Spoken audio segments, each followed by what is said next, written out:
So today I start my class with present tense. आज हम लोग प्रेजेंट टेंस पढ़ेंगे। प्रेजेंट टेंस कौन था? प्रेजेंट टेंस टेंस का सेकंड बेटा था। अब इसका पहला बेटा कौन है? Simple present. सिंपल प्रेजेंट के लिए रूल प्रेजेंट टेंस ने क्या रखा है? Subject plus base form of the verb plus object. ठीक है, अब इसी को हम लोग एग्जाम्पल्स के लिए समझाएंगे। पहले सब्जेक्ट के हिसाब से देखो, Sita reads a book. Okay, तो यहाँ पे सब्जेक्ट सीता, रीड है verb. Okay, subject is Sita and book is the object. So the present tense verb, present tense ने अपना पहला बेटा सिंपल प्रेजेंट टेंस के लिए क्या रूल रखा कि simple present have to use subject and the base form of the verb and then the object. Now suppose अगर सब्जेक्ट सिंगुलर हुआ, if the subject is a singular noun, then with the verb we use s, क्योंकि singular noun को हमेशा s verbs पसंद है। The children play football, ये हो गया plural, and the plural noun always likes verb without s। plural noun को हमेशा without s वाले verbs अच्छे लगते हैं। ठीक है, तो ये वर्ब बोला है कि ठीक है, हम एस तभी यूज़ करेंगे अगर नाउन सिंगुलर होगी, और एस हम नहीं लगाएंगे अगर नाउन प्लूरल रहेगी। So there are some examples I am putting forward, just see and note it down carefully कि singular noun, whenever we use a singular noun then with the verb we add s, and if we are using a plural noun then we always use only the base form of the verb, that is without s. Okay, I hope it is clear. अगर हम लोग और एक example ले ले, जैसे कि suppose the cow grazes, cow grazes in the field, और लिखेंगे the cows graze in the field. Okay, so singular के साथ s जा रही है एंड प्लूरल के साथ without s। Now we will move on to our next tense, that is the present continuous tense. अब present tense ने present continuous tense के लिए कुछ अलग नियम रखे हैं। वो क्या है? देखो, पहले बोल दिया है कि तुमको तो subject लगानी ही लगानी है, that is very much important. Without a subject the tense cannot be formed. And after that you have to use helping verbs, is, am, are. Helping verbs use करनी है प्रेजेंट कंटिन्यूअस टेंस को। With the helping verb it has to use the ing form of the verb and object. Okay, अब example, is देखो किसके साथ जाती है? Is को बहुत पसंद है singular object, so is always goes with the singular noun और singular objects. Okay, so are always goes with plural, am always goes with the word I. Okay, with I am going, I am playing, with I we use am, and are उसको हम पहले ही बोल चुके हैं, it is always going with the plural object. Is singular object, are plural object. The cows are, the cow is. Okay, I am. I hope this is clear. अब now इसको और clear करने के लिए हम कुछ एग्जाम्पल्स देंगे। देखो, प्रेजेंट कंटिन्यूअस टेंस को प्रेजेंट टेंस ने बोल दिया है कि if you do not follow this rule then you are not suppose to enter in the group of sentences. Now we take some examples. Okay, let's see. Is playing, okay, is playing, are playing, the children are playing, the boy is playing. Okay, is playing कहाँ use करेंगे? Singular के साथ, singular noun के साथ। The boy is playing। और so देखो यहाँ पे the boy जो है ये सिंगुलर है, नाउन एक जन है। Okay, the boys ये हो गया plural noun, are playing, so we are using are with a plural noun with plural objects. Okay, the subject is plural over here. ये जो रूल्स है हमेशा याद रखनी है। एम किस में यूज कर रहे हैं? I am going, see I am ing form of the verb, go लिखा है, going to the market, I am going to the market. So I is used with am, has a good friendship with I, and I is always used with am.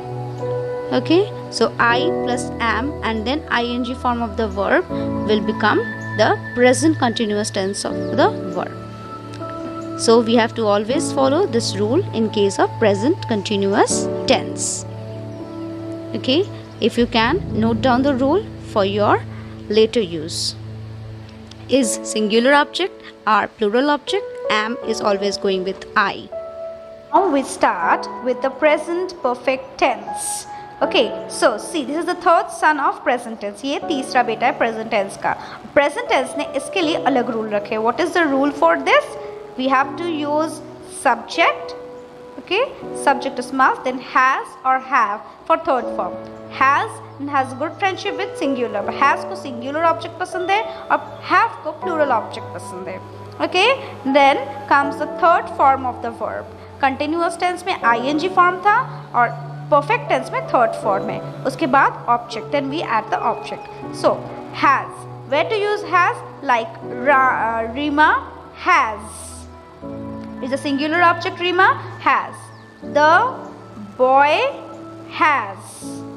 Okay, now so you see singular object has. Cows is a plural object, we use have. Boy singular object, we use has. Has को singular object बहुत पसंद है तो इसलिए has हमेशा singular से दोस्ती बनाए रखते तो उसके साथ ही बैठता है. देखो birds प्लूरल ऑब्जेक्ट है तो बर्ड्स के साथ हैव बैठेगा. So we must remember that जब भी हम लोग परफेक्ट टेंस लिख रहे हैं, present perfect tense, we always use has and have. Has goes with the singular form of the noun and have goes with the plural form of the noun. Okay, but इसके बाद भी हम लोग को और एक चीज़ देखना है कि हम लोग वर्ब का थर्ड फॉर्म यूज़ कर रहे हैं कि नहीं. Okay, like see, Reema has done her homework. Okay, so this is the sentence. यहाँ पे रीमा singular noun है तो इसीलिए has हुआ है. और done, this is the third form. Third form of which verb? Third form of the verb do. Okay, third form of the verb do is done. Do का past form होता है did. The past form is do is did, but we are using the third form over here, that is the done. The boy has played well. This is has played is the past perfect tense. Now you may ask कि played का played कैसे हो गया third form, but in most of the cases the past form and the third form are almost the same. ज़्यादातर case में past form और third form same ही रहते हैं, इसलिए played past tense में भी played, perfect tense में भी played. The cows have 4 legs.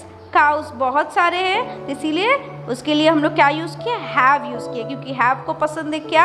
Have को पसंद है plural nouns. Okay, again I will give an example again to you all. The birds have flown high in the sky. So flown हो गया perfect form of the verb. Third form of the verb fly. Fly जो verb है उसका third form है flown. And क्योंकि हम लोग birds लिख ले तो इसलिए हम लोग have लिखे हैं. I hope you have understand this part. Please keep the rules in the mind. अगर rules भूल जाओगे तो kindly rules को अच्छे से मेरे साथ बोलो और rules को एक जगह पे copy कर लो so that you can use it in the future for writing tenses. जब भी आप लोग tenses से work करो, keep these rules in mind. Present perfect tense using has, have and third form of the verb. Okay? In present continuous, we use ing form of the verb with is, am, are. एक बार सारे examples देख लो. Now we go to the next video, that is our present perfect continuous. अब हम लोग चल जाएंगे present perfect continuous, ये कि present tense का fourth son है. अब यहाँ पे देखेंगे हम लोग subject use कर रहा है. इसके लिए rules क्या दिया है? subject, उसके साथ has, have और एक तो word जो कि BEEN been use होगा, उसके साथ ing form of the verb. Now you may have a question that why are we using been. बहुत जन का ये question हो सकता है कि हम लोग been क्यों यूज़ कर रहे हैं. Now as we have read before, पहले ही हम लोग पढ़ लिए, वीडियो में देख लिए हैं कि has singular के साथ जाता है और have plural के साथ जाता है. अब ये has और have को जोड़, has और have के साथ आईएनजी फॉर्म ऑफ वर्ब को जोड़ने के लिए हम लोग बीन लगाते हैं।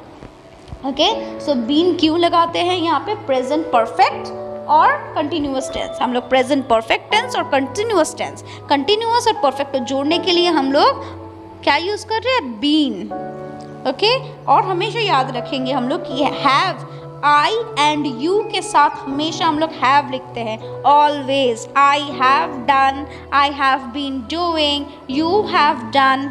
Okay, so you have been, giving an example, देखो, you have been telling a lie, have been telling. Telling is in continuous form, have लिखे हैं हम लोग परफेक्ट फॉर्म में, इसलिए हैव और टेलिंग को जोड़ने के लिए we use a been over here. You have been telling a lie. Okay, we have not been, we have not been cooking for a while. हम लोग कुछ टाइम से खाना नहीं बना रहे हैं. We have not been cooking for a while. Please look into the examples properly. Examples को सही से देखिए और फिर देखिए कि ये सारे एग्जाम्पल रूल्स फॉलो करके लिखे गए हैं. रूल्स में क्या था कि पहले सब्जेक्ट लिखेंगे जो कि यहाँ पे ही, यू और वी है. उसके बाद हम लोग हैज़ या तो हैव लिखते हैं. देखिए तीनों सेंटेंस में हैज़ और हैव है बीच में. Then we use been and then we use ING form of the verb and then the object. Okay, he has been going to the morning walk. you के साथ have हमेशा होता है. we के साथ हम यहाँ पे बहुत सारा है क्योंकि we, तो इसीलिए हम लोग have यूज़ करते हैं. I के साथ भी हम लोग have यूज़ करते हैं. I have been studying since morning. सुबह से मैं पढ़ रही हूँ. I have been studying since morning. So ING form of the verb and have has been used for the perfect tense, and perfect tense और continuous को जोड़ने के लिए जिससे हम लोग का present perfect continuous बनेगा, I have used a been over there. Okay, I hope this is quite clear. Please pause the video and then watch. अगर जहाँ पे आपको दिक्कत होगा, आपको रूल्स लिखना है, कुछ लिखना है, पॉज द वीडियो, या तो आप वीडियो को स्लो करके दे सकते हो so that you can follow it in a better way. Okay, so I hope I have given all the rules for the present tense. I hope you all have liked my video. Please do share and subscribe to my channel. Thank you very much. Stay tuned for more such videos.